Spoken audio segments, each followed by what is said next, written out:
Hey everyone, welcome back to another episode of Fringe Coverage. This podcast profiles the story, swings, and stars of the LPGA Tour. And whether you're new to women's golf or a longtime fan, hopefully this podcast helps you develop your own rooting interest in women's professional golf. And right off the jump, Tom, I'm going to remind everybody, my name is Marc. Realize I haven't done that in a while. You always call me out for having gone 4 or 5 episodes without even introducing myself. I don't even introduce myself now. So for those of you that have been listening for a few weeks and wondering who the heck the second voice is on this, my name is Marc. And joining me as always is my buddy Tom. Tom, what's going on, man? Marc, big fan. Thanks for having me. Nothing, man. Got some golfing this weekend. Got to watch a little bit of the LPGA. It's kind of getting staying kind of hot in San Diego and trying to keep cool. But yeah, had a good week. How are you doing? I'm doing good, man. You know, right before we jumped on, I was thinking about this LPGA season and the way the schedule is currently structured. It's kind of weird as a fan right now because we just finished the 5th of 5 majors a couple weeks ago, which are obviously the events you get up for. And then again, in contrast to the PGA Tour, which is now in their playoffs, which let's not get started on all the structural issues they have. But their season is now winding down. They're going from the top 70 to the top 50 to the top 30, and then season ends in August, September. Meanwhile, we did 5 majors, 3 of which were in like a 4-week span, and now we're back stateside after a 6-week international swing. We're in Portland, then Canada, and then we take a Solheim Cup break, and then we're back to the second Asian swing, and then there's a few more tournaments back in the States, and then it's the CME Tour Championship in November. Like, imagine the difference between September and November in a playing schedule, but the only really big event left is that November tournament. So as a fan, I'm like, man, this is kind of the doldrums at this point. Like, these are important tournaments for all these women. There are still big purses and all of that, but I wonder if there's motivation issues for the higher ranked players at this point in the season. Do you think there's anything to that, or do you think that they just play it all the way through and they don't think any differently? You know, we've done 2 interviews with players since the last major, and we even did a few after the 5 majors last season. And we always ask, are you approaching the rest of the season differently now, knowing that there are no more majors to prepare for? Yeah. And they always say no. And part of me just kind of wants to call them out and be like, really, there's not even a little bit of a difference, because like you said, they're playing toward the CME, which is, you know, like the big goal, I guess. But the biggest tournaments are in your rear view. So I don't know how you would think that this tournament in Canada is equally as big as the Evian or something like that. To them, you know, they're just trying to play their best golf and win money and really perform well. But like you said, for the fans, it's kind of tough. Yeah. And hopefully you still see the big names coming out, so the fans at least have, you know, a little bit of something to root for when they see these players. But yeah, I have to imagine that as a player, it's a little bit of a downturn. Yeah. I mean, look, I 2 things can be true, right? Like, I do think that as professional golfers, their approach week by week doesn't change much. Like, they're still going to have the same practice routines, and what they do on a Tuesday practice round stays the same. I bet the mental kind of gear up on a Wednesday night of the AIG Women's Open feels a little different than the standard Portland Classic. Like, you're probably sleeping a little better these weeks without as many nerves. And again, there's always something to play for, as you said, whether it's money, whether it's rankings, whether it's last chance at Solheim Cup, which we're going to talk about. But there's also, you know, you're trying to play in the top 60 for the CME. So there are some things. But if you go towards the top of that leaderboard, I mean, I can all but guarantee you if Nelly sat out the rest of the season, she would still be one of the top ranked players in the world going into the CME. So while people might get mad when they see big players skipping tournaments, I just don't know that it's in their best interest when we are asking them to play January through November, right? Like, if you have a truncated season, especially the way the PGA is marketing itself in this future, starting in 2028 or 7, I don't remember. Like, they're going to be March through August or March through September. Like, that is a season that's not a year, it's a season. Like, we got to stop calling the LPGA a season if it's going to go 11 months a year. And like, look, we're some of the few people that are talking about the LPGA week in and week out. I looked at this like, man, this is kind of those dog days of summer that like our content's going to be a little light. Thank goodness we've got good relationships that people are coming on and doing interviews with us. But this is a unique time. And luckily we had a pretty awesome tournament. Then we're going to break down, but you did play a little bit of golf. I'm going to put you on the spot here. Did you play worse because I wasn't there? Yeah, I didn't have my hype man. When you and I played, I shot 5 strokes better than when you're not with me. So yeah, I guess. So do you actually do well with a hype man? I do want to ask this question. We always talk about like what we each need on the golf course. I do not want someone saying like good shot, bad shot. I kind of want someone just like to talk through the process and then be quiet. What do you think there's anything a playing partner can do for you that would actually help you with mental headspace or your actual game mid-round?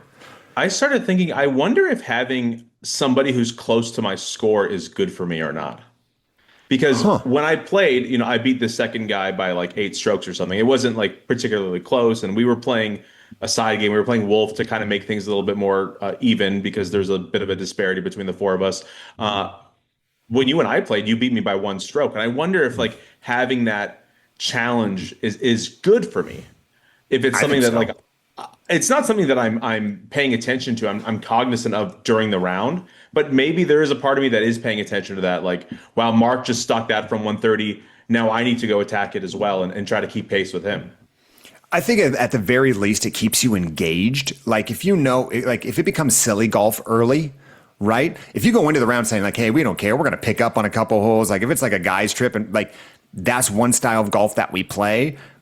But if you and I are playing, and we're not super competitive guys, at least not to one another, we aren't. No. But I do think if you see the other person trying the same amount you are and having similar game results, because one thing to play with someone who's trying their hardest, but they're not a very good golfer, like that's not a knock on them at all. But yeah, if all of a sudden you realize we have similar games, I think that helps for me. But I know for me, like if you and I are out on a course, I almost like this podcast I need to hear myself think out loud.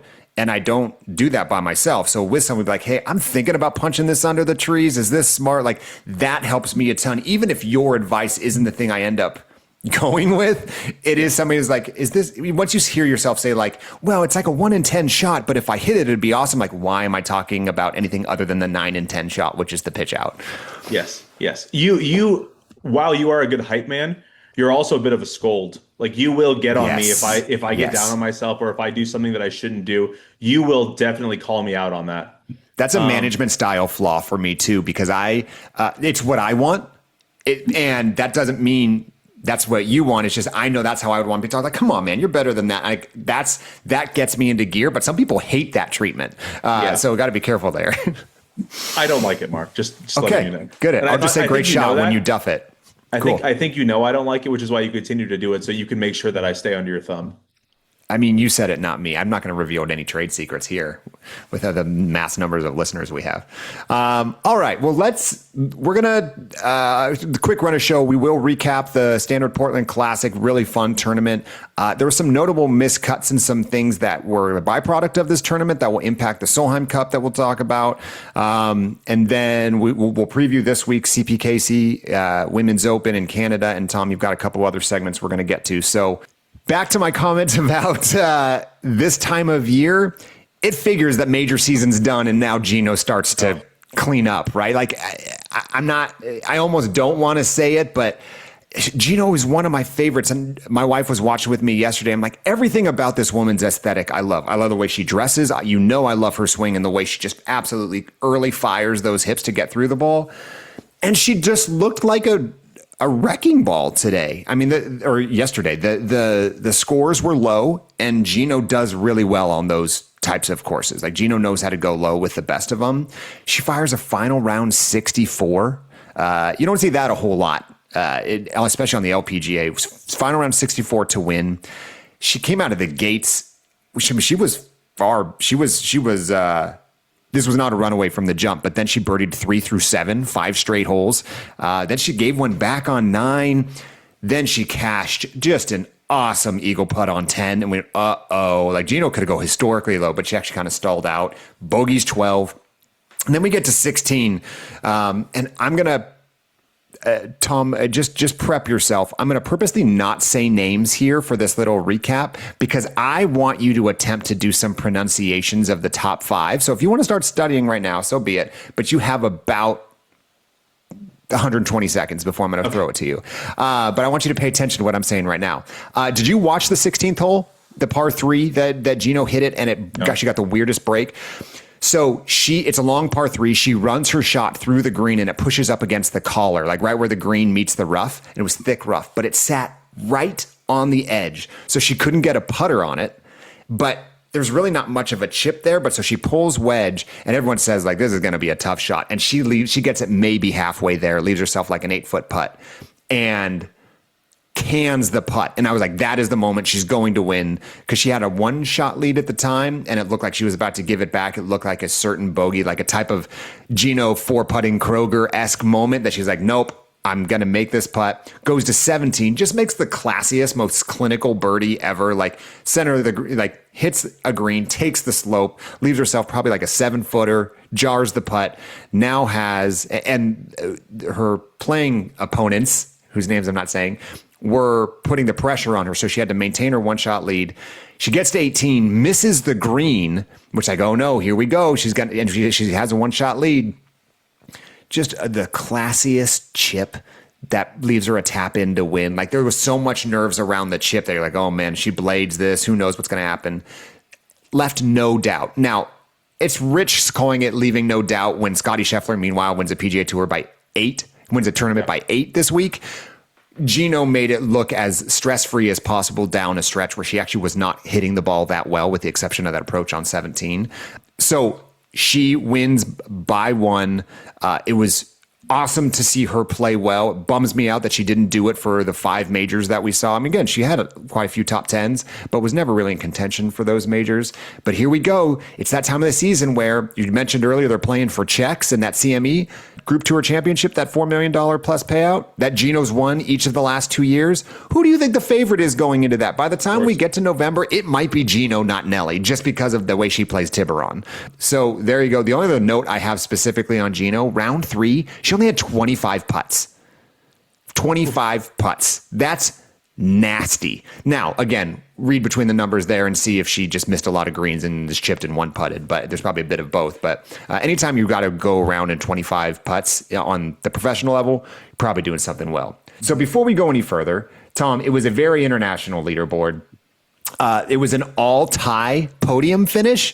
3 tie women finish 1, 2, 3, and actually 2 of them tied for second. Tom, could you please read me the top 5 in ties? I would love to hear these pronunciations.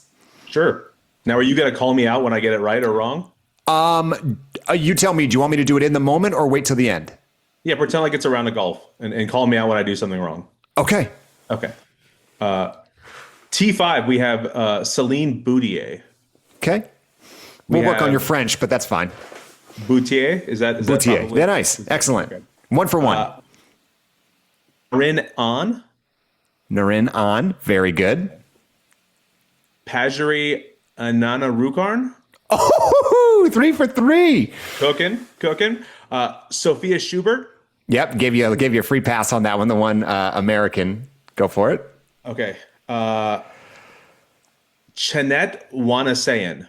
Man, you did really well. Crush the last name. It's Chenety. Okay. That's really well done. I'm gonna give you a half credit there because you got that last name perfectly. And Arpachaya Ubol. Okay, this was one I knew you were gonna get wrong, and I'm gonna give you a second pass, and I want you to look at the name above it and how that's pronounced and how you might redo the last name. Arpachaya Ubun. So close. Ubon. So that L, just like in Geno's last name, is an N sound. Got it. And then okay, give me the T8, Mark. I didn't want to do that. And my girl Suvi. Yeah. Okay. You know what? I have never seen that name before. Wow, another Thai player. Something about the Portland team. You know what? I'll give it a go just because I put you on the spot. I've actually never seen this name before, which also means I never saw her on the broadcast. So shame on you, Golf Channel. Maybe she did shoot final round 66. Suvachaya, let me see here. Vinesh Chaitam. I'll take it. Good job. I'll get the pronunciation guide later, Tom. These are all public on the LPGA's website, so we can check ourselves later. I do really like that. I was going to double check, but I feel like I didn't want to cheat. But I do like that there is at least something where you can go on the LPGA website. That's one of the only few compliments I will give the LPGA website. I texted you yesterday. Talk me through what you were going through with the app. Okay, so every time I go on the app, you can look at the results to see what's going on because again, ESPN doesn't even give you like the full rundown. It just gives you like the top 10 or whatever. I have my favorites saved on there. Like I have all of the, the Tom's Titans, Mark's Mashers, Sure. your picks, my picks. I always star them so I can see how they're doing. But every time I close out of the app and I go back in, it asks me to log back in.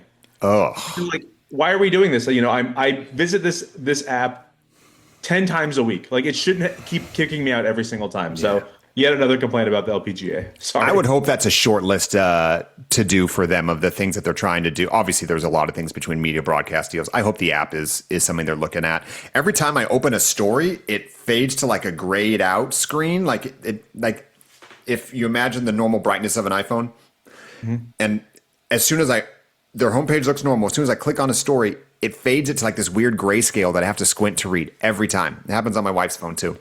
Huh. Yeah, that app stinks. But you didn't hear it here first, though. Yeah, so a couple of notes in there are specifically about Jeeno. So with this win, it's her 10th career win. Reminder, this woman is 24 years old. Eighth player to reach 10 wins or more before turning 24. She is 23. She joined Nelly as three-time winners this year on the LPGA. Obviously, Hannah Green has multiple wins, but they were across multiple tours. And Hyoju won twice early, right? Just twice? Yes. Yeah. Okay. And Heiron is twice as well. I got a quick Jeeno note. So after she won, they were interviewing her and she said that she wished that she can go eat sushi, but she's on a diet. Yeah. I was at a sushi restaurant on Friday and they were playing the LPGA and I immediately took a picture and sent it to you because love that. Yeah, absolutely. Hey, put them on blast. Who was it? Let's give that restaurant a compliment. Where were you? Sushi in Del Mar. All right, Boto Sushi. Shout out. Nice job. Oddly enough, when I was golfing on Saturday morning, my wife took my kids to a birthday party at K1 Speed and she was watching the LPGA over there. So shout out to K1 Speed. I'm glad to see that LPGA is actually getting some airplay in some of these public forums. I think of sushi as a healthy thing, which might say something about me. I was like, oh, if you're on a diet, you should be eating sushi, right? I mean, I'm sure the rice isn't the best for you, but like if you're going low sodium, if you're going, no mayo, have at it, Jeeno. Yeah, I had the exact same reaction. We reposted this yesterday on our social media. Jeeno, in her post-round presser, when asked how she was going to celebrate, she led by saying, I'm on a diet. And like, she loves food. Like her entire Instagram is about all the food she eats. My best guess is the rice. That is maybe something she can't have right now. But again, still just have the fish. So who knows what that diet is. It's always amazing to me when you see like one of the most fit golfers on the planet saying they're on a diet. It's like, man, look at you and me, like us schmucks. Like if they're on diets, what are we doing? I'm going to go eat a full bag of Doritos at the end of this episode just because it makes me feel better. Like I don't know what she's not liking in the sushi lineup. That's for sure. You mentioned Chenety earlier. She fired a final round 63, bested Jeeno's 64, played really well. You know how we always talk about they celebrate each other so much on the 18th green? With that all-tie podium, one of them was playing with Jeeno. In addition to people that ran from off the green that were waiting for her with water and champagne bottles, her playing teammate or her playing mate from in her group that day went and got a bottle, like having just got beat. Yeah. Walked off, got a bottle, and came back on and doused her too. Like I've never seen the person you shake hands with at the end of the round, or in this case, in the women's game, they hug a lot more than they shake hands. Another kind of funny thing when you think about it. She was celebrating her just as much. And again, I'm sure like the Aussies, they travel together a lot and have a little bit more camaraderie and kinship as the Thai contingent on tour, but loved seeing that celebration. And then just a nice showing for Sophia Schubert. Sophia has not played well recently and kind of was a name that I have seen in the past, but it's been a minute since she's been in contention on the leaderboard. Faded on Sunday, unfortunately. She shot 67, 66, 67 the first three rounds, ended with a 71. So not the finish she was looking for, but a solo fourth nonetheless. So really good week for her. So for our picks, Tom, tough week for you. I feel bad for you on this one because there's no way I would have predicted the defending champion misses the cut. We talked about this a while ago. There's some times where there's a little bit more expectation of what a defending champion needs to do. Like if they need to go shake hands with the sponsors as the defending champion. If there's a little bit more than just golf that they have to worry about, I feel like that sometimes does, weigh on them a bit. I should have thought of that a little bit better when I made this pick. I just figured she had the course knowledge, and yeah, I was off this week. And again, we're talking about Aki EY. I think probably the other thing that you should have thought of was you chose the wrong EY. Like, you got to ride or die with your team, man. Try dipping in my team to try to get winners. You are very right on that, Mark. That's what hurt you. So yeah, you had Aki. I had Hate on You, who was in round 1 and round 2, was in the top 5, and I thought, oh man, I'm gonna clean up. She kind of faded. Didn't I think she got like a T25 or something? Just kind of middled out the rest of the way. So that gives me priority pick for this week at the CPKC, which we'll get to. I'm just slowly pecking away at your lead in both the team game and the overall head-to-head week. I don't think I can catch you in the draft. I haven't done the math. I think you would have to go on an epic missed cut streak with a bunch of negative scores. You had a tough week because you had a bunch of missed cuts. I have Jeeno on my team, so she negated 3 missed cuts on my team. So I had a net positive score of 1 point this week with her 10 points and then plus 3 negative threes on there. Again, Riley Smythe, tough week. I really was hoping Riley was going to do more. So, and then while we're talking about missed cuts, in addition to Aki, which one thing I want to effort to do, remind me to do this later. I do want to see how often a defending champion misses a cut. It's one thing to not play well or to kind of be middle of the pack. It's another thing to miss a cut entirely. So wondering what's going on with Aki. Team USA, a bunch of players who you and I just profiled over the last few weeks that are in shouting distance of a captain's pick. Lucy Lee, miscut. Ryan O'Toole, miscut. Megan Kang, miscut. And really tough one, Yana Wilson, miscut. She was the one that you and I were flagging as probably the 12th player, the last woman in. Tough week to not play well. And then on the European side, obviously, Coach Nordquist already made her picks. 3 of those 4 picks missed the cut. Or no, 2, I'm sorry. Julia Lopez Ramirez and Leona Maguire missed the cut. I believe Mimi made the cut. And then also missing the cut from the European squad, Lottie Wood and Maya Stark. Tough look for our girl Maya, who, if I remember correctly, was one of those people you were referencing that was saying she said she was going to be more aggressive now that major season's over, kind of go at more pins. I wonder if that actually happened, and if so, probably didn't pan out too well, missing the cut in Portland. Well, that's another interesting thing because there's one thing to say, well, there's no more majors to worry about. But if there are players who are fighting for a Solheim Cup spot or players who have already clinched a spot, I wonder how their game is changing as well. If they're going to be a little bit more conservative because they want to, get a few more points or they want to look good in front of the captain. I have to imagine all of that is going through your mind, maybe not on the course, but, going into it when you're kind of coming up with a game plan. And that's crazy when you think about it, right? Like while the Solheim Cup is such a big deal certainly to us and a lot of U.S. fans, a lot of European fans, vast majority of the best players on tour are neither American nor European. They are the all-tie podium that none of them have access to it. So there's only a subset of players that have these nerves. But it's the perfect segue. This coming week, the event in Canada is the last point earning opportunity and really just resume building opportunity for any of the players that are hoping for a captain's pick before Coach Stanford makes her picks. So they are going to ratchet up that pressure for sure. So while we're talking about it, one tough thing that happened this week, I don't know if you saw this, Rose Zhang, and I think it was in first round, tweaked her back. So much so that I guess she tweaked it in round 1 when she topped a shot. Never good when a pro tops a shot. Mm-hmm. But then when she started walking, her words, she started feeling clickiness in her back. That can never be a good word when you describe your back. And then on Saturday, fast forward 2 rounds, she needed on-course PT. Like, she had a therapist come out on the course mid-round to take care of her back. Rose is almost assuredly going to make the Solheim Cup team. She will be a captain's pick, but she's playing better than all of the other captain's picks. She made her way into the top 60 this week. Remember, with that back injury, she finished tied for 8th. She gutted that out this week, but it makes me a little concerned. I think she's made her last 8 straight cuts now and made the cut in 4 or 5 majors. We went through her resume last time, and she's played in a couple Solheim Cups. As young as she is, man, I hope that back injury isn't going to continue, because that could really alter the the trajectory of a career if back issues become something that lasts over and over again. I don't see her in the field for this weekend, so maybe that might be she's by thinking- design. Yeah. I think I have not seen anything that she removed herself, so I don't think she was ever playing. I think some people play Portland and take Canada off, or vice versa. So like you didn't see Nelly this week in Portland, she's playing this week in Canada. So I think just as they came off the European swing, some of them are negotiating their calendars differently, especially for those that are thinking about going back to Europe in a few weeks for the Solheim Cup. Yeah, that makes sense. The other big thing that happened this week that should be pointed out, we mentioned the way the U.S. team is structured for the Solheim Cup. The top 7 players on the Solheim Cup points list get auto bids, again, after this week. And then the next 2 highest ranked players on the Rolex rankings get those spots.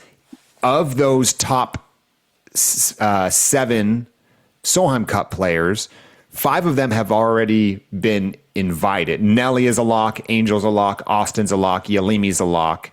And I think technically we are still waiting for formality on Lauren Coughlin. I don't think she is in yet. So I think it's 5. Korda, Kim, Yin, Kupcho, no. So going into this week, the 2 next highest ranked players were Andrea Lee and Lindy Duncan.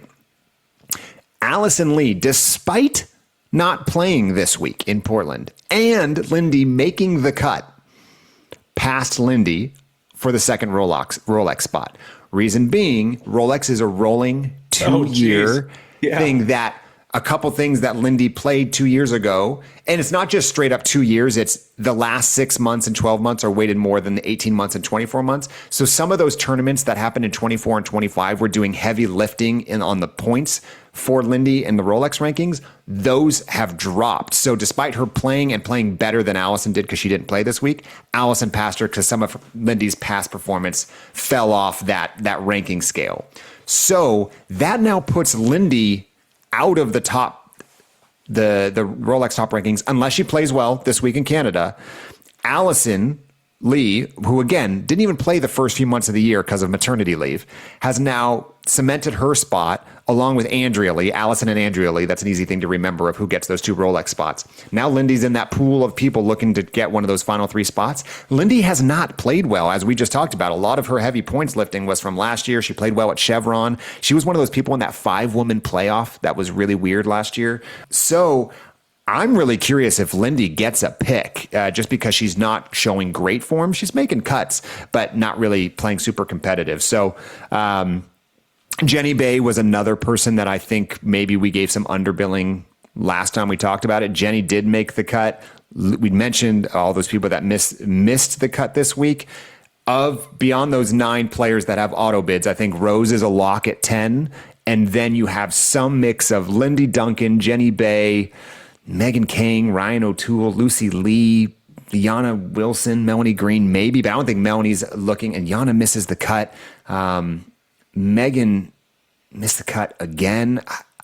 All of a sudden, I'm not really liking the 11-12 spot, regardless of who you pick, because no one's. You want to give your guess before the final rosters are announced? I mean, sadly, I think it depends on Canada. I think it depends on this week. So I think my answer would change next week based the same way Angela's might. I really like the top 10, if for no other reason that all but Austin are returning Solheim Cup players. But sure, I think Jenny Bay might get a look. Jenny's inside the top 60 of the CME, ranked 65th in the world. I mean, she's ranked ahead of Rose, and she's making cuts. I think beyond that, I'm probably going to skip over Megan Kang. I think it's between Megan Kang and Lucy Lee. Okay. Which is different than what I said last week with Yana. I realize now in retrospect, I think we gave Yana a little bit too much grace because so much of that heavy lifting of her points was a team win at Dow. Without that, she's not even in this conversation. Now, she proves she can win, but she didn't do it by herself. She did it with Gina Kim. So I do think we might have been premature in the way we weighted Yana. So I think Captain Stanford's going to have to decide whether she wants to get a look at a rookie like Jenny or Lindy or go tried and true with Megan. But Megan is not Megan is not playing good enough golf to be on this team, but it kind of shows you how weak the bottom half of, I mean, these are players that are Megan's 80th in the world right now. She's not exactly knocking down the door. Okay, so that's the preview. We're going to talk a lot more next week about this. We also have an interview coming up with Karis Davidson here in the next week or two. We had a blast talking to her. She was actually in Portland traveling with the girls, but wasn't playing. Similar to the Hannah Green interview, we played a lot of fun games with her, and she rocked it. Can't wait to release that. Tom, what else you got? One of the things I did notice while watching the broadcast yesterday, there was a commercial that came on. I was sitting there with my family, and I saw Haley Cooper come on the screen. I immediately just shut everyone up. I said, hold on, I got to watch this.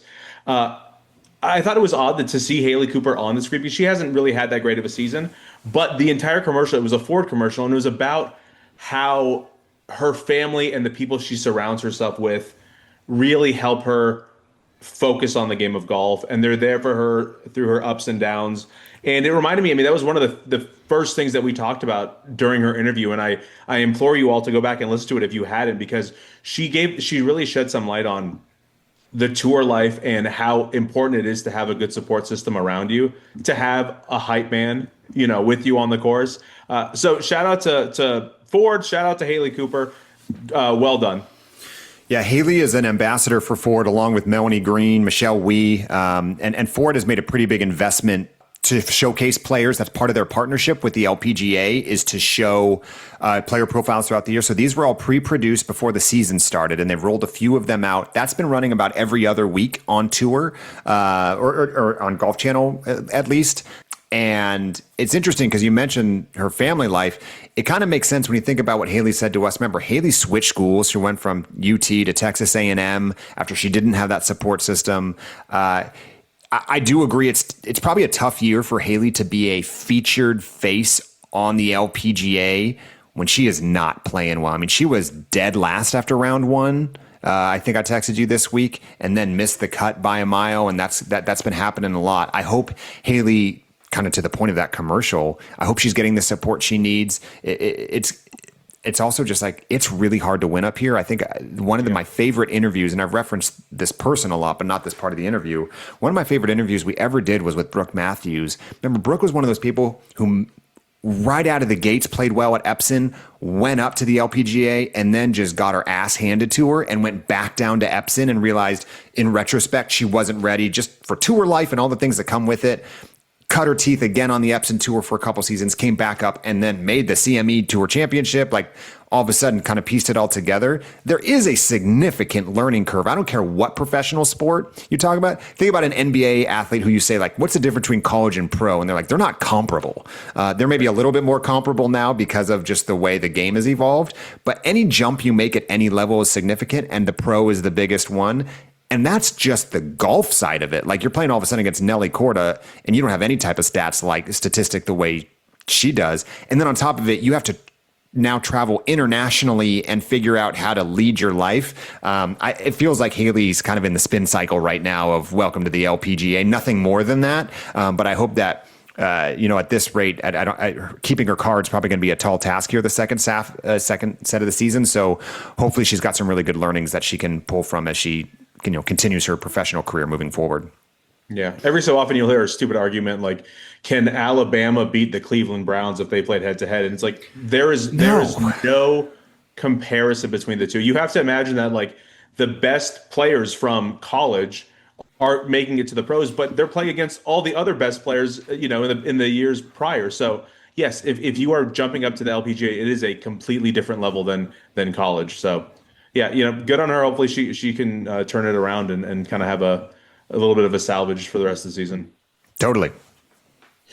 All right, Mark. I woke up in a fever a couple days ago. I created a game in my dreams. I was dreaming about this podcast as I normally do, and I thought of a game that I thought would be very fun because you are a little bit more of a golf historian than I am. So you know a little bit more about, let's say, the history of the LPGA. One thing that I know that is 90s R&B. So I have created a game that I'm going to call Remember the Time. What I need from you, I'm going to give you some information about an LPGA season. I need you to try to figure out the year. Oh my Okay? God. It's fine. I will give you a hint. It's all in the 90s. I will keep Okay, great. and then I am going to give you a little bit of a hint on what the number one song was at that time. Okay? Okay. Okay. And for the record, remember the time? Was that 90s or 80s? That's probably 80s. Perfect. Something like that. You know what? It could be early 90s. Shout out MJ. My daughter just got into Michael Jackson this weekend, my 3-year-old. So no kidding. we were listening specifically to that and Billie Jean. So she's going to be acing this game pretty soon. I love it. I'm also tying this in with LPGA birthdays. So, Mark, we're going to start with number one. Nelly Corda was born on July 28th. In this year, the money leader was Annika Sorenstam. The player of the year was Annika Sorenstam. And the VAR trophy winner was Annika Sorenstam.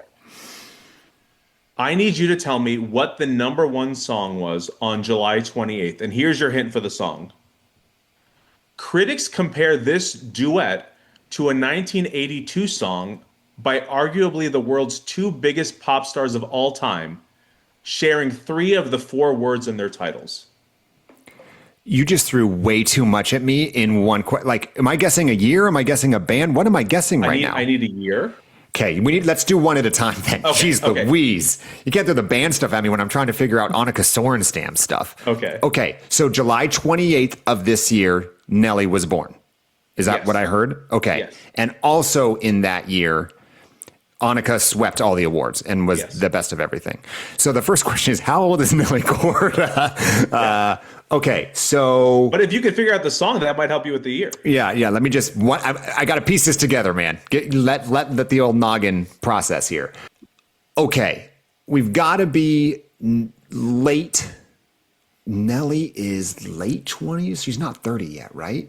So I think it's so funny. I know how old Jeeno is, and I don't know how old Nelly is. I don't know if that's a good thing or not. Okay, so this is going to be late 90s. Now, get me to the next part of information you gave me after the Annika stuff. Critics compared this duet to a 1982 song by arguably the world's two biggest pop stars of all time, sharing 3 of the 4 words in their titles. The 2 song titles of those Yes. that 1982 song and this late 90s song. I will also say, Mark, you know every word to this song. The year is 19. Ooh, wait, this wasn't the top song in the 90s year. This was just a song that came out that year. This was the number one song the day Nelly Corda was born. Well, my guess was going to be. No, that's 5 words. Shoot. Okay, so where I was going was like Will Smith, Just the Two of Us, because that's one of the few songs I know all the words to. But I also said it's a duet. Oh, I thought the 82 song was a duet. They're both a duet. Man, I think I'm going to need hints. Okay, you just mentioned one of the artists in the original 1982 song. Your daughter really likes him. Biggest pop star that MJ did a duet with in 1982. Man, this is embarrassing now. I got nothing right now. Do you have a year? I think Nelly's like 28 years old. So I'm going to say 98. Right on the money. Good job. So the number one song in summer of 98, that duet. MJ and Paul McCartney came out with a song together. Oh gosh, I'm embarrassed. That doesn't help me at all. Oh, no kidding. Okay. Yeah. The song was called The Girl Is Mine. Oh, geez. Okay. I should have known you would have started just with the song regardless, because I feel like this is the song we identify the most with of the late 90s. Okay, so The Boy Is Mine is the 90s, 1998 song you're talking about with Brandy and Monica, Well which done. there is very few. I'm pretty sure you and I have, I'm not embarrassed to say, we have like straight up rap battled this on road trips together, and we have rotated who is Brandy and who is Yeah, Monica. we can switch. Yeah, Yeah. we're chameleons. Yeah. Yeah, I'm more of a Monica guy. I feel like I'm the Monica, you're the Brandy. Man, so I don't know this Paul McCartney. It's not good. You can give it a listen, but it's not nearly as good. You and I are probably in that slight minority who heard the boy is mine way before hearing the girl is mine. It sounds Now like it's not a cover. They just have similar names. it's a similar conceit to the storyline. Like they're both Okay. talking about a girl, like she's mine, she's mine. Yeah. Every Anyway. song is like that. Okay. Wow. All right. That was a really tough start. I'm sorry. All good, man. Number 2, the money leader was Kari Webb. The player of the year was Laura Davies. And the VAR trophy winner was Annika Sorenstam in the year that Charlie Hull was born. So on March 20th, this song was the number 1 song in the country. This song spent 16 consecutive weeks atop the charts, breaking the record for the longest running number 1 song in history, which stood for 23 years. Whoa. Banger. You know every word to this song. And I will give you a hint. It's also a collaboration. And confirming these are all R&B, not pop. Correct. Okay. Wow. This is a collab, you said? Yes. So, again, Please note, I did not say duet. okay. Is we talking like a feature? Why do I think Charlie is older than Nelly? So, I'm going to say Charlie's 30. So, I'm going to guess the year where, okay, at this point, I'm going to assume Charlie's had her birthday. So, I'm going to say this is 1996. That is correct. Okay. 1996. So again, just give me those golf stats again. I just want to hear them again. It was, who were the names? Annika, Laura Davies, and Kari Webb. Kari. So Kari was the player of the year, or Kari was the money leader. Okay. Laura Davies, Cool. player of the year. Okay. So 96 chart topper with a collab, and we're calling this R&B. Man, and stayed at the top forever. Oh wait, so where am I in 1996? Let's see. I am. What You're are we in? probably wearing white linen singing this song somewhere. In 1996? I don't think I have any white linen in my wardrobe then. So I'm what, middle school? Yeah. Man, this is just my perfect time to shine. I'm gonna need something here. It is a group and a featured female vocalist. Boys to Men and Mariah Carey. And the song is One Sweet Day? Ooh, what a song. Good job. Mark. That was that big of a chart topper, huh? Yeah, fun fact. So it was on there for 16 consecutive weeks. Wow. The number 1 song that has been on the top of the charts for 22 weeks is All I Want for Christmas Is You by Mariah Carey. Yeah, okay. Yeah. Okay, we're going to get one more. February 10th is Lexi Thompson's birthday. Oh, we're going older, okay. In this year, the money leader was Annika Sorenstam. Wow. The player of the year was Annika Sorenstam. And the VAR trophy winner was Annika Sorenstam. Okay. The song was the namesake of one of the coveted Fringy Awards this past December, with the recipient being your favorite winner of the night. You're gonna have to say that sentence again. The song was the namesake of one of the coveted Fringy Awards given out this past December, with the recipient being your favorite winner of the night. My favorite winner of the night? Yes. I'm on record as saying it was my, like, as in it's my favorite player, or it was my favorite award that we presented? Your favorite, out of all the people who won, you like this person the most. This song is also by a group, and you are the one who gave out this award. Oh man, that just shows you how hard this is when you don't have the answers in front of you. Now I see why it's so hard when I put you on the spot like this. Yeah. Okay. Lexi is at least 33 or 34, at least. She's been around so much longer, and I said Charlie was 30. Okay, I'm going to say it's early 90s, so it's 92? It's 1995. Whoa. Oh, wow. She's only a year older than Charlie? Yeah. Man, Lexi cleaned up early in her career for her to have the accolades she has at only. And she just announced she's having a baby. Shout out to Lexi. Nice job. Okay, so 95. Wow. Okay. It's funny. I have to like program my brain to do the golf stuff first, and now I can go over and think about the song again, because I'm not going to remember the Fringy Awards, because what I remember from those were like all of yours were so much better than mine. That's what I remember that day. The song was a namesake of it. It was my favorite awardee. All right. Give me the awardee. It was me. You won an award at the Fringies. I did. Great. That hint didn't help me at all because I don't remember. I think it was the last award of the night. It was the big one. It was the best picture, album of the year. It was. All right, I'm going to need more hints. I got nothing. It's a trio of women. SWV?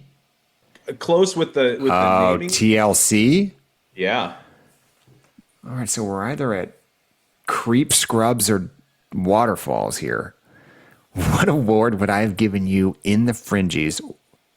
Oh, you know what? You, the second half of the year, your picks got better. I'm going to go Creep.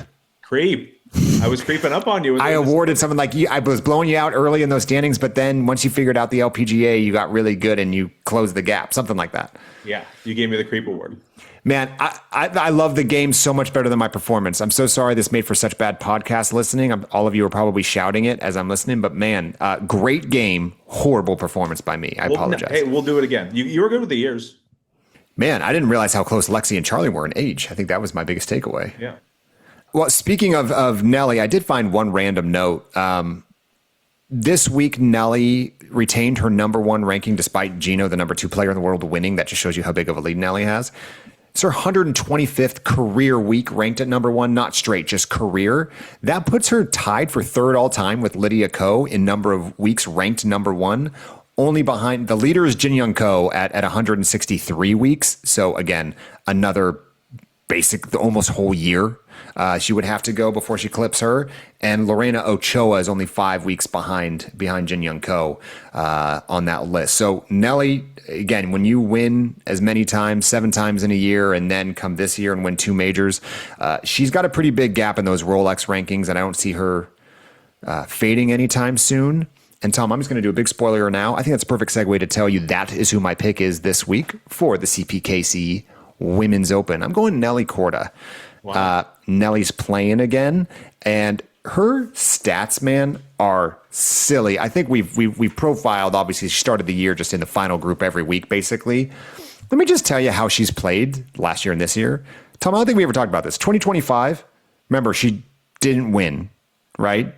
She went 19 of 19 on cuts made, 9 top 10s, but only made $2.8 million. I say only because there's no major victories really inflating those stats. Mm-hmm.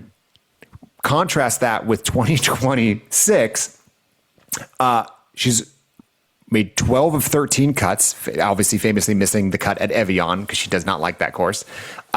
She already has 10 top 10s. That's one more than she had last year, and there have been 6 less events, 4 wins, and $6.2 million. Like she's just absolutely, she's tripling her money, and she still has the second half of the season. Now, remember, she only plays so many tournaments here down the stretch. I can't remember if she's going to do any Asian swing events here in the early fall. But 4 wins, 3 seconds, 3 more top 10s. And outside of that miscut at Evian, her worst finish is a tied for 17th. And that was with Olivia Cowan in the team event at Dow. So Olivia, if you're listening, you brought Nelly down overall. That's how good she is playing, that a tied for 17th is actually weighing down her resume. So don't think I need much more explanation than that of why I'm picking Nelly. And Tom, the other reason I am choosing Nelly now is I don't know what her playing schedule looks like the rest of the way. So I figure I burn her now. In the event I want to have that bullet to fire in one of those closing events in Florida, where obviously she plays well, just firing it now. So do you want me to preview the tournament, or do you want me to give you time to make your pick, or do you already want to make your pick now? No, I want to make my pick, Mark. I haven't won a head-to-head since the KPMG. Yikes. That was 5 events ago. So I'm sputtering. I'm in a tailspin. You're leaking a little oil, but man, you did work early. You did your work early. So I was debating between either I wanted to take Ronnie because she's also been in a bit of a tailspin, hasn't done that well as of late. T20 this past weekend, cut T26, tweet T37. Wait, so why did you want to take her with this resume? I want to bring her up. Her and I are kindred spirits right now. Got it. You're both in tailspins. Okay. Weird logic, man. But I think I'm going to go with one of those U.S. players that are fighting for a spot on the Solheim Cup. Ooh, I like this. I want to see somebody coming out firing, like really trying to make a name for themselves, really trying to solidify their spots. I think I'm going to go Andrea Lee. Nice. Yeah, I'm gonna put A Lee just in case you Nope, get you don't. You got to confused. say Andrea. I know what you're trying to do with that Allison Lee flex. Andrea Yeah. Lee. So I hopefully like she'll it. she'll be able to put together a few good rounds and kind of lock in her spot on Team USA. I like it. I was hoping you were going to go for someone like that was really because Andrea's going to get her pick, even if she doesn't get the auto spot. I was hoping you were going to pull like a Jenny Bay or a Lucy Lee on me or something. We should, in future iterations of this game, because you and I both know we have some cleanup to do on just the point structure. We should have some forced weeks where you have to pick outside a certain ranking, or so we're not just always picking Nelly, Gino, Lottie, Ronnie kind of stuff. Nice. I like that pick. Well, here's where they're playing. August 20th through the 23rd, they are going to Royal Mayfair Golf Club in Edmonton. I'm flagged this because this tournament rotates. This is not, they did not play Royal Mayfair last year in Canada. I think last year they were at Mississauga and before that a different one. So course history is a weird one here. So I didn't spend much time looking at that other than who's played well in Canada in general, other than Brooke Henderson. And you'll remember last year, Brooke Henderson, who's from Canada, won this event. Tom, this was one of those events that caught your attention because they had that rink style, those hockey rink boards. Again, they do it on the PGA Tour as well. $2.7 million, $2.75 million purse. Tom, I hate to tell you, it's a par 70. You're going to have to deal with it. They do things different in Canada. It's only 6,400 yards, which again brings some of the field into play, but I think it also means Nelly can bring the course to its knees. Again, another reason why I chose her. Last time the tournament was hosted here, again, because it rotates, it hasn't been, the women haven't played Royal Mayfair since Lydia Ko won it when she was 15 years old as an amateur, which was her second career win. Like, how nuts is that? Go back and look at clips of this. You will not recognize Lydia Ko. Young Lydia Ko looks nothing like adult Lydia Ko. It's wild to me that you could put them side by side and it would take me a minute to actually identify it's the same person. So it's been a minute. So there's not a whole lot of, other than Lydia, I don't think anybody's played there recently unless they played on some like junior Canada teams. We mentioned it. This is the final tournament before USA Solheim Cup captain Angela Stanford makes her pick. So keep your eyes on those names like Lucy Lee and Jenny Bay and Ryan O'Toole and Yana Wilson. I do wonder, Tom, if there's someone we're not mentioning that Angela has on her short list. We're going to try to get Angela. Angela's there. Is she going to be there, you think? I honestly don't know. I doubt it because if there's one thing that's true about watching golf, it's way harder to watch a lot of people in person than it is on TV. Yeah. So I imagine she's probably got a bunch of apps and stuff going on at once, unless the LPGA and the Solheim Cup team did a nice job of releasing some phone call videos of her calling some of her captain's picks, or sorry, her auto locks like Yalimi and Austin. So I'm sure she has a plan to do some of that stuff, almost Netflix style of documenting it. I have a question for you about that, which I'll get back to in a second. But yeah, she's from Texas. I don't know. I imagine at this point she has so much going on that it might be better for her to be more like mission control at her home to be able to have a lot of things at her fingertips. Not sure though. And then how to watch. Tom, it's got to be a glitch. Right now it says 4 a.m. to 6 p.m. Thursday, Friday on Golf Channel. Like, I don't think the LPGA has ever had a 14-hour viewing window. So unless there's just no men's tournament happening and they have run of the channel, I think that meant 4 to 6 p.m. On Golf Channel because it does on Pacific Standard Time, yes. Right. And then on Saturday, it does say 4:30 to 6 p.m. on Golf Channel and 4 to 6 p.m. on Golf Channel on Sunday. So late afternoon watching for us on the West Coast. For those of you on the East Coast, nighttime golf. That's ending around 9 p.m. your time. So enjoy that. Tom, I did have a question about this Angela Stanford, what I'm going to call staged phone calls, right? Because they are recording both Angela and the person on the other side getting the phone call. I think this might just be a sign of the times of wanting to capture everything on social media. Like, obviously some type of choreography had to happen or coordination of a text saying, hey, Yalimi, be near your phone. You might be getting a phone call. And Yalimi said something like, hey, you guys tricked me. So maybe they gave her, hey, you're probably getting a call from a sponsor or something that tricked her into it. Do you like this kind of content when you kind of catch both ends of a phone call when someone's getting an invitation? So when I watch thrillers or horror movies, Mark, I do my absolute best to try to be in the moment and forget about what's going on. I don't want to guess who the killer is. I don't want to guess the motive and all that stuff. I really try my best. So when I watch stuff like that, I will enjoy it and then I will go, that was really fun. good for Austin or whatever. But then when you start thinking about it and you go, why was somebody filming you? What did you think was going on here? Right. This is how I feel about all YouTube influencers and all Instagram people who just like, you just constantly have a camera on and you're just filming yourself doing wacky, crazy things.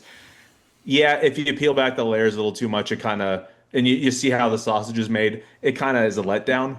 So Yeah. while I do enjoy it in the moment, once I go back and think about it, I go, oh, that's not ideal. But I don't think the majority of the people are overthinkers like me and really parse stuff like that. I'm with you overall. My comp to this, I think the thing that sticks out to me as the example is when Netflix did its Full Swing doc and they documented Keegan Bradley not getting the call a couple Ryder Cups ago, and they obviously had, I think Zach Johnson was the captain at the time, so they had cameras on Zach, full-on Netflix camera crew in Keegan's living room, which they said, look, you're going to get a phone call today, and Keegan truly didn't know whether it was going to be a yes or a no, which I'm not a big Keegan fan, but shout out to him knowing it could have been a no, and he was going to have a camera on him, and he had to figure it out. But I use that as the example of like, this was a little bit different because Yalimi and Austin were locks. It was more a formality phone call they were getting, so I don't really care about the content. As like, hey, that's great that Angela's calling them. But if once you get to the uncertain people, the Lucy Lees, the Jenny Bays, the Ryan O'Tooles, the Yana Wilsons, everyone wants more access, right? And I'm sure I would love to be there when Angela calls Yana to say, hey, thanks for trying your hardest, you're not going to make it or whatever. But so much like choreography goes into it that I do wonder, is anyone giving them the heads up that it's going to be a no? Because as a fan, you don't want that to be the case because you want it to be raw emotion. But like if I was the player, I'd want to know what I'm about to sign up for being filmed. So again, I don't even know if there's a question in here other than it does. I have trouble just watching it, but I do want to know how Angela makes those phone calls and how they were received. So I'm kind of asking for both things. I mean, there probably is some footage of people getting a phone call and them not making it and, you know, them kind of being super bummed and just go like, would you not release that? Could you do me a favor? Yeah, and that's keep true. that to us. So I guess it's always good to see people get good news. I do always enjoy that kind of stuff. So I will watch it regardless. I do think it's entertaining. I'll be curious to see what Angela does because, again, it was easy to do these because they were locks, and it was just a matter of which week they were going to lock it up. Same thing's going to be true for Lauren Coughlin. Same thing's going to be true for Andrea Lee. Same thing's going to be true. Allison Lee, whether she gets that final Rolex bet or not, is playing one of the best. She's one of the top 3 Americans in the world right now, like in terms of how she's playing golf. But all those other ones, like Rose, like they're probably going to put a camera on Rose. Rose was with them in the Netherlands for the pregame trip. Unless her back is so bad that she's not playing again, she's a formality that, anyways, it's just an interesting thing that as fans, we want all this access. But at the same time, if you put yourself in the shoes of those people, I think you're right. There might be some footage that hits the cutting room floor that they say, hey, we're going to film everybody, but we promise you if you have a reaction a certain way or it just ends up being too emotional, you don't want it released, we'll talk with you about it. I think that's probably fair. But at the same time, how much do you like someone more who gets rejected that handles it well in the moment? That is like, hey, Captain, I really appreciate the phone. Like, how much are you now rooting for them even more moving forward? So like, as soul crushing as it might be in that moment, you might gain fans from being vulnerable as well. Yeah, but who's going to release that footage? Like Angela's not going to release that. The LPGA is not going to release footage of Why not? letting somebody down. I think that would probably just look bad. I mean, the PGA does it. They just did it with Keegan. What's the difference between men and women? Again, tread carefully here, right? Like, if the men are saying, hey, like, Keegan was part of a Netflix documentary, he had to approve that. Yeah. I'm not even advocating for it. I'm just saying there is precedent for it. It's an interesting one and a tangent nonetheless. So, all right, well, we got some fun golf watching this week, some nighttime golf, even pick up my girls from school, and we might even catch the last hour or so. That'll be great this week. Again, we've got a couple interviews in the pipeline that we're going to release here in the next couple weeks and a couple more that I'm pretty excited about. But with that, man, you got anything else? No, man, that's it. If you have suggestions for players or topics to discuss in the pod, send us an email to fringecoverage@gmail.com. You can follow us on Instagram at FringeCoveragePod. You can always message us there if you prefer. And whether you're approaching from the fairway or the rough, we got you covered inside the fringe.